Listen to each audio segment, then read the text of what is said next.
Ungene ebhokisini lofakazi namhlanje eNkantolo ephakeme yaseBhayi ufakazi wesibili ecaleni elibhekene nomfundisi waseNigeria uTimothy Omotoso kanye nababili asolwa nabo. Leli cala liqale ngokuthi ijaji uImaskumen lichithe isicelo sabezindaba okubalwa kubone SABC sokusakaza ukuqhubeka kwaleli cala ngelithi ufakazi akaneme ngalokhu. Umbuso ube usubiza ufakazi oneminyaka engama-30 uAndisiwe Dike ukuba angene ebhokisini. uDike uchazele eNkantolo ukuthi kwenzeka kanjani ukuthi agcine eyilungu lebandla iJesus Dominion International emva kokuzwa ngalo ngomama wakhe.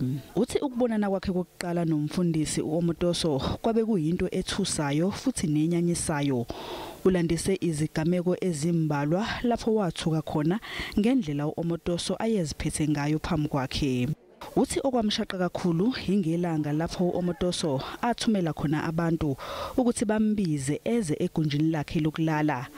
uDike nobebonakala engathukile ekhathi ethula ubufakazi utshele eNkantolo ukuthi uOmotoso wabe esemnukubeza ngokucansi.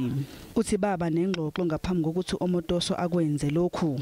Uthi konke lokhu kwenzeka esagqokile kanti emva kwalesi senzo uOmotoso wabe esemanga washaya umthandazo omncane. Kusenjalo amalungu ebandla likaOmotoso abeqhinqe ngaphandle kweNkantolo ezokweseka umfundisi wawo.